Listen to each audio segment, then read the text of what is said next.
जय गुरु जी संगत जी। गुरु जी का अनंतम अनंतम शुक्राना। गुरु जी के श्री चरणों में कोटि कोटि प्रणाम और गुरु जी की प्यारी प्यारी संगत को जय गुरु जी। संगत जी, क्या आप जानते हैं संसार की सबसे बड़ी संपत्ति कौन सी है? वो है संतोष। जिसके पास संतोष है वो संसार में सबसे बड़ा धनवान है, क्योंकि संगत जी, खुशी से संतुष्टि मिलती है और संतुष्टि से खुशी मिलती है। परंतु फर्क बहुत बड़ा है। खुशी थोड़े समय के लिए संतुष्टि देती है और संतुष्टि हमेशा के लिए खुशी देती है। इसलिए संगत जी, जो है जितना है उसी में हमें संतुष्ट रहना सीखना होगा। तो चलिए संगत जी, इसी के साथ आज के सत्संग की शुरुआत करते हैं। संगत जी, आज का सत्संग बहुत ही सुंदर है, बहुत ही महत्वपूर्ण है और गुरु जी की प्यारी और पुरानी संगत का सत्संग है। आप सत्संग अंत तक सुने और पूरा सुने और गुरु जी की ढेरों ब्लेसिंग्स प्राप्त करें। तो चलिए संगत जी, सत्संग शुरू करते हैं। संगत जी, आज का सत्संग गुरु जी की पुरानी संगत पूनम माथुर आंटी का है। तो चलिए संगत जी, सत्संग शुरू करते हैं। जय गुरु जी संगत जी। गुरु जी का बहुत बहुत शुक्राना जो उन्होंने मुझे ये मौका दिया, और ये मौका मुझे बड़े भागों से मिला है कि मैं अपना सत्संग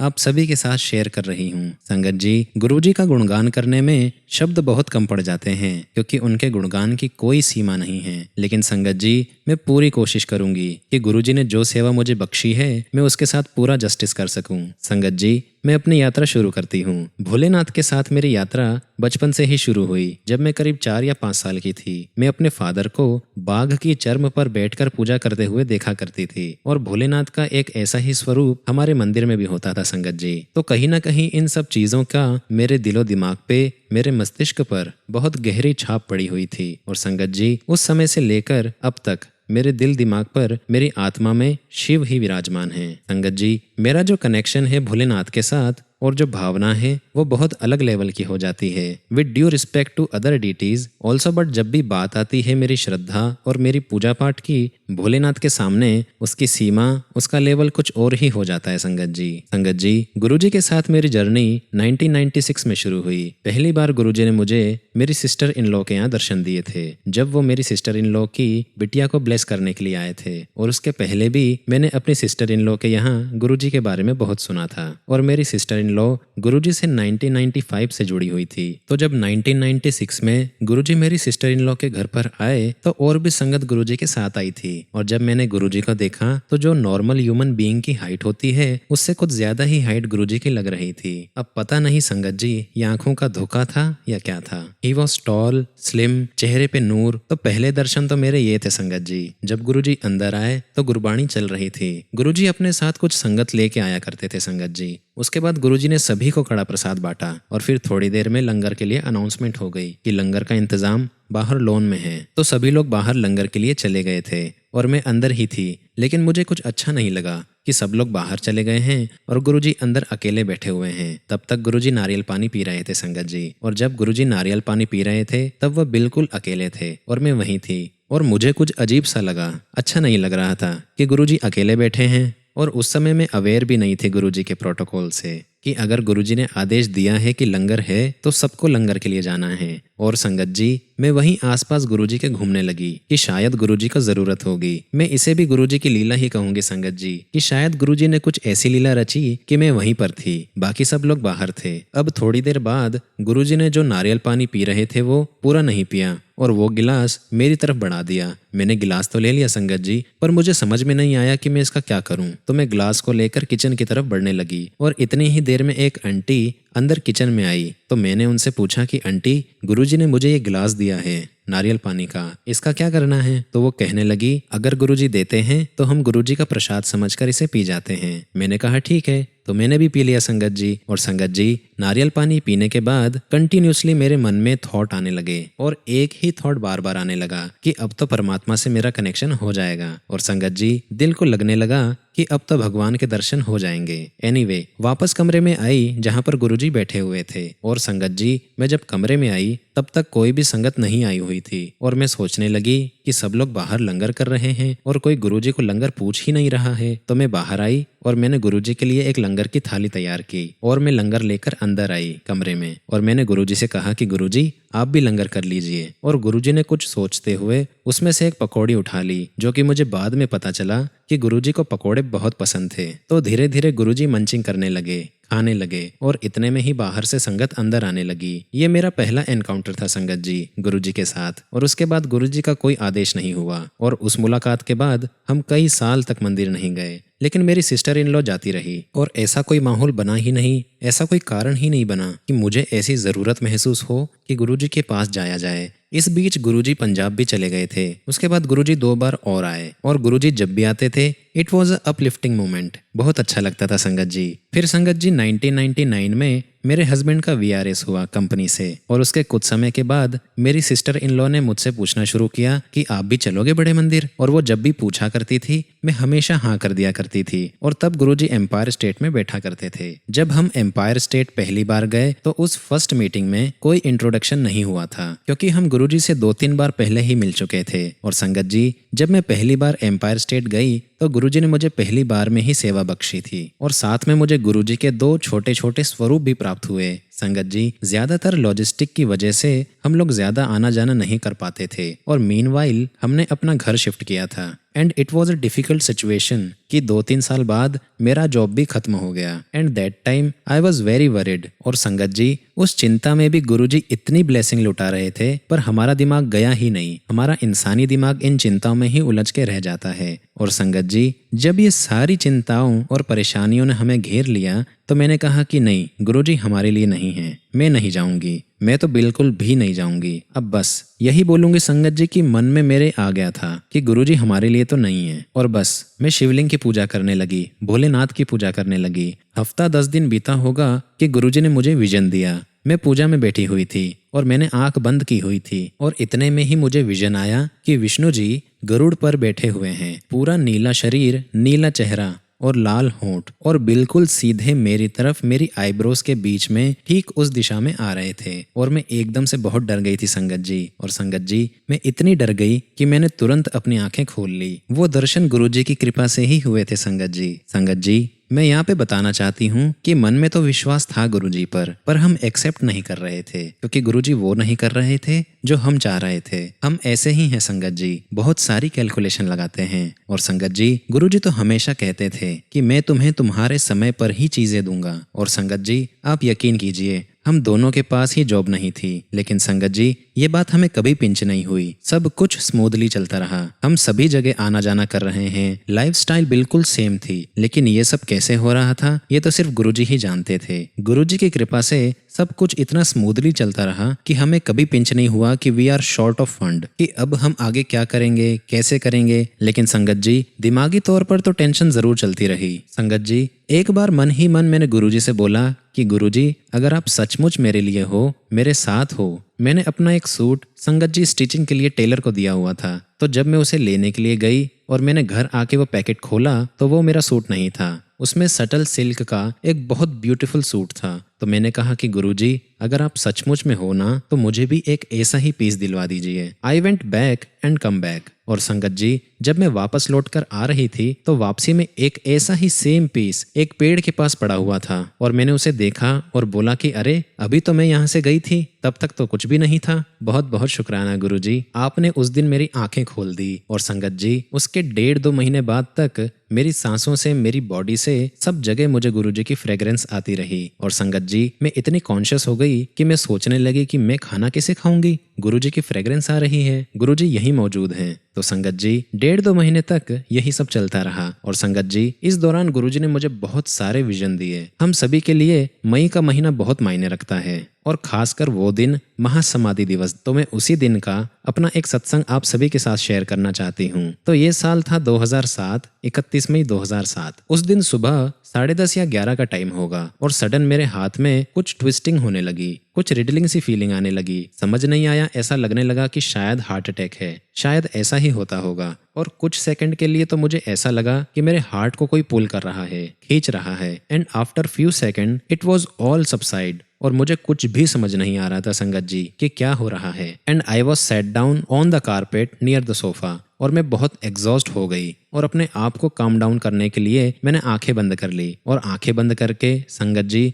मुझे बहुत रोने का मन किया, और मेरी आंखों में आंसू भी आ गए। और संगत जी जैसे ही मैंने आंखें बंद की मुझे विजन आया कि जो मरकरी का कलर होता है, कहीं से सिल्वर, कहीं से ग्रे कलर, और ऐसी मरकरी के कलर की वेव मुझे दिखाई दी। और वो जो वेव थी वो शिवजी में कनेक्ट हो गई, और जो वो वेव शिवजी में कनेक्ट हुई तो शिवजी सोफे पर बैठे हुए थे और मेरी तरफ स्माइल कर रहे थे, और वही एक पैर के ऊपर दूसरा पैर, और जो उनका डिवाइन पोज है वैसे ही। और जब मैंने विजन में वो देखा तो मैं काम डाउन हो गई संगत जी। मुझे कुछ भी समझ में नहीं आ रहा था कि इस सब का क्या मतलब है। और संगत जी, उतनी ही देर में मेरे नेफ्यू का कॉल आया मेरे हस्बैंड के पास, और उसने बताया कि गुरुजी ने महासमाधि ले ली है और हम सब बड़े मंदिर जा रहे हैं। हम लोग भी बड़े मंदिर के लिए निकले। एंड संगत जी, वी आर नॉट अवेयर, क्योंकि गुरुजी की 2-3 दिन पहले से ही बहुत ज्यादा तबीयत खराब थी। और संगत जी, हम लोगों को कुछ भी आइडिया नहीं था कि गुरुजी की तबीयत पहले से खराब है। It was out of the blue. और संगत जी, मैंने इसे ऐसे ही डिकोड किया। और गुरुजी तो वाकई दिल में वास करते हैं, सारी संगत के दिल में वास करते हैं गुरुजी। और प्रैक्टिकली गुरुजी ने मुझे दिखाया कि मैं तो तेरे अंदर ही बैठा हूँ, तू ही कनेक्ट नहीं हो रही है मुझसे। और संगत जी,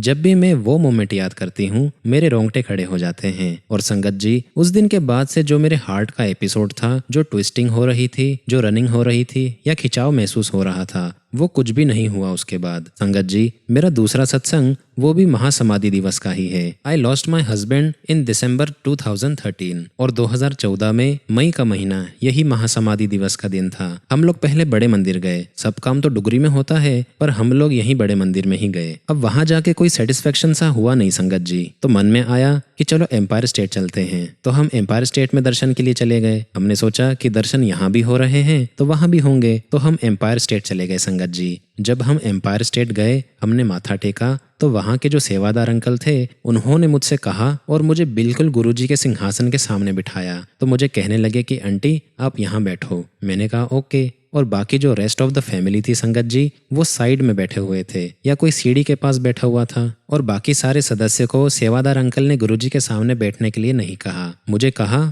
और मैं जब बैठी तो वहां पर ऑलरेडी 3-4 आंटियां बैठी हुई थी संगत जी। मैं वहां जाकर बैठ गई। हम सभी ने शिव पुराण में और अदर माइथोलॉजी स्टोरीज में पढ़ा हुआ है, सुना हुआ है कि विष्णु जी और ब्रह्मा जी में एक दिन आर्ग्यूमेंट हो रहा था कि हम दोनों में से बड़ा कौन है। और शिव जी वहां पर प्रकट हुए पिलर फॉर्म में, एक स्तंभ के रूप में, जिसका ना कोई अंत है ना आदि है। और शिव जी ने कहा कि जो भी इस स्तंभ का सिर ढूंढ लेगा वही बड़ा है। और दोनों में से कोई स्तंभ का सिर नहीं ढूंढ पाया। और संगत जी, उसी निराकार फॉर्म के गुरुजी ने मुझे दर्शन कराए। और संगत जी, मुझे मेरे भी सूक्ष्म रूप के दर्शन हुए और मैंने देखा कि एक मिल्की वाइट लाइट जहाँ गुरुजी का सिंहासन है वहाँ कॉर्नर में, वहां से लाइट पूरी ऊपर से लेकर नीचे तक जा रही थी in the form of pillar. और संगत जी, ये जो मुझे रोशनी दिखाई दे रही थी ये मुझे थोड़ी देर के बाद फ्लेम की शेप में नजर आने लगी, जैसे ही एक शेप होती है फ्लेम की। और बस ये सेम लाइट मुझे विजिबल हुई और ये विजन मुझे गुरुजी ने दिया। जर्नली मैं जब सत्संग में जाती हूँ अपनी आंखें बंद करती हूँ, तो जब भी आंखें बंद करती हूँ तो ये कुछ ना कुछ ऐसा विजन गुरुजी मुझे दिखाते ही रहते हैं। और संगत जी, मैं हमेशा सत्संग में आंखें बंद करके बैठती हूँ और उन बंद आंखों में गुरुजी ने मुझे अपना वो स्वरूप भी दिखाया है और इतने अतरंग साक्षात्कार जो मेरी सोच से भी परे हैं। और इतने अतरंग साक्षात्कार गुरुजी ने मुझे करवाए।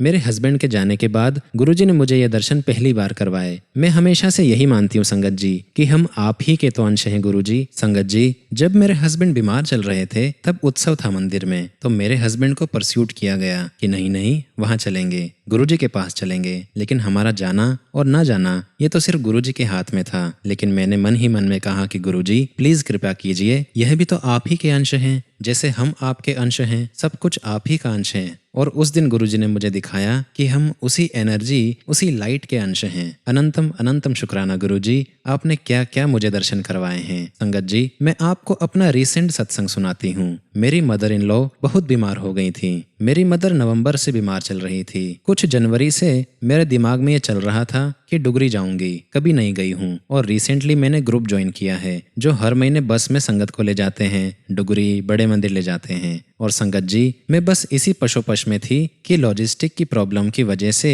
कि कौन छोड़ने जाएगा, कैसे मैनेज करूंगी, मैं जा भी पाऊंगी या नहीं। एंड संगत जी, 2 दिन पहले आई सो अ नोटिफिकेशन फ्रॉम द बड़े मंदिर कि इस बार का महासमाधि दिवस की सेरेमनी यही छतरपुर बड़े मंदिर में मनाई जाएगी। कि अच्छा गुरुजी, आपने सारा इंतजाम इस बार यहीं कर दिया। संगत जी, मैं शिवरात्रि का अपना एक्सपीरियंस शेयर करना चाहूंगी और साथ में ये भी कहना चाहती हूँ कि आई डोंट हैव चिल्ड्रन, लेकिन मैं जब से गुरुजी के पास आ जा रही हूँ मैंने कभी गुरुजी से मांगा नहीं कि गुरुजी please bless me a children. उसका एक रीजन तो ये है संगत जी कि मंदिर में जाते ही मेरी बत्ती गुल हो जाती है। मेरा शटर गिर जाता है, मैं पूरी तरह से दुनिया से कट जाती हूँ और मैं किसी और डायमेंशन में पहुंच जाती हूँ। सब कुछ सो जाता है, सिर्फ मेरी सोल, मेरी आत्मा जागती रहती है। तो संगत जी, उस बार शिवरात्रि का जो फंक्शन है वह बड़े मंदिर में शायद पहली बार हो रहा था और लंगर का इंतजाम बाहर किसी दूसरे प्लॉट में था और हमारे साथ 2 और आंटी चल रही थी। तो हम लोग कार में बैठ कर गए और जब हम उतरे तो एक आंटी गुलाब की पेटल्स लेकर आई हुई थी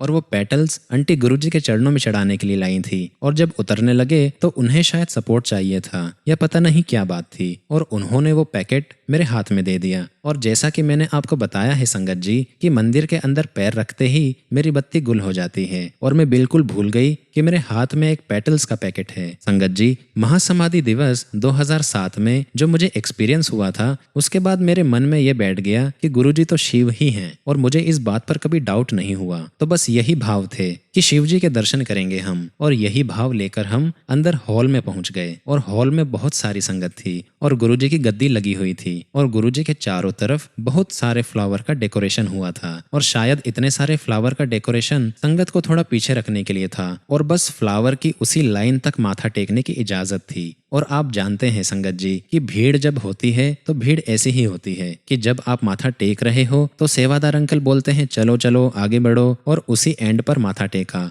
और फूल मेरे हाथ में है, ये मुझे बिल्कुल भी होश नहीं था। और जब हम खड़े हुए तो मैंने उसी भाव के साथ गुरुजी को निहारा and I was so thrilled and goosebumps के साथ शिवजी को देख रही हूँ। शिवरात्रि के दिन मैंने ये भी नोट किया संगत जी कि गुरुजी की भी निगाहें मेरे ऊपर ही थी और सेवादार कहे जा रहे थे कि चलिए चलिए संगत जी, तो हम बाहर निकल आए और संगत जी गेट से बाहर कदम रखा तो हाथ में गुलाबों की पंखुड़ियों वाला पैकेट दिखाई दिया और तुरंत दिमाग में आया कि अरे ये तो चढ़ाया ही नहीं। अब देखिए संगत जी, अंदर जाके एकदम दिमाग पूरा ब्लैंक हो जाता है और बाहर की दुनिया से पूरा कनेक्शन कट जाता है कि मुझे कुछ होश ही नहीं रहता। और संगत जी, अंदर का माहौल ही इतना खूबसूरत होता है, वो फूल पत्तियां, वो फूल भी संगत जी गुरुवर के श्री चरणों में बैठ करके रह करके अपने आप को बहुत सौभाग्यशाली मानते हैं। वहाँ पर एक अलग सी ही फीलिंग महसूस होती है और वहाँ पहुंचकर संगत जी मैं एक अलग ही डायमेंशन में पहुंच जाती हूँ। बस अमृत रस का ही पान चलता रहता है और कुछ दुनियादारी याद नहीं आती। तो संगत जी, लॉकडाउन से 4 या 5 महीने पहले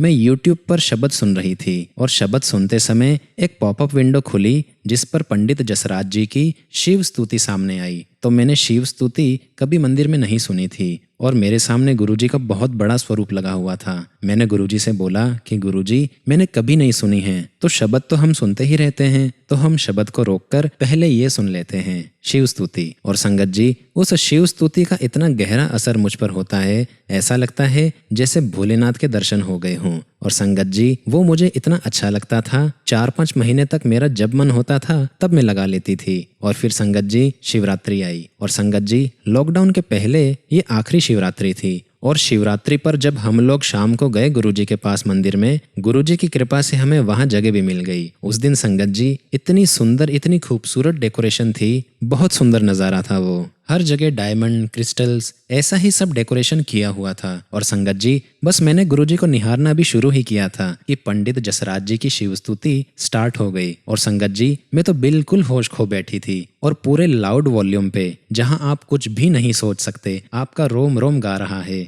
और सामने शिव जी का और गुरुजी का वो स्वरूप लश्कारे मारता हुआ। और संगत जी, मैं घर पर उस शिव स्तुति को सुन करके भाव विभोर हो रही थी। वही शिव स्तुति गुरुजी ने वहां सुनवा दी। और इस शिवरात्रि पर जब मैं गई, मैं इस बार अकेली गई थी संगत जी, और उस दिन इतना ज्यादा कोहरा था, जरा सा भी आगे दिखाई नहीं दे रहा था। और मैं तो तैयार थी 7 बजे कि मैं तो चली जाऊंगी, क्योंकि फिर मेरी ड्यूटी तो मदर के साथ थी, क्योंकि मुझे मंदिर के बाद उनके साथ स्टेप बैक करना था। लेकिन संगत जी, उस दिन इतना घना कोहरा था कि बता नहीं सकती। 7-7:15 बज गई तो मैंने सोचा अभी हो जाएगा। मैं जब तक जल चढ़ाती हूँ शिव जी पर, तो मैं यहीं पर हमारे कॉम्प्लेक्स में जो मंदिर है वहां गई। तो वहां सब कुछ था, बेलपत्र, धतूरा वगैरह सब कुछ था। मैंने वो सब चढ़ाया भोलेनाथ पर। और जब मैं लौट कर आई तब भी उतना ही गहरा कोहरा था और मैं मन में प्रार्थना कर रही थी कि गुरुजी मुझे मंदिर तो जरूर बुला लीजिए, क्या आप मुझे मंदिर नहीं बुलाना चाहते? और संगत जी, कोहरा उस दिन नहीं छटा। मैंने सोचा कि ऐसे तो बहुत देर हो जाएगी, तो मैंने सोचा कि चलो देखा जाएगा।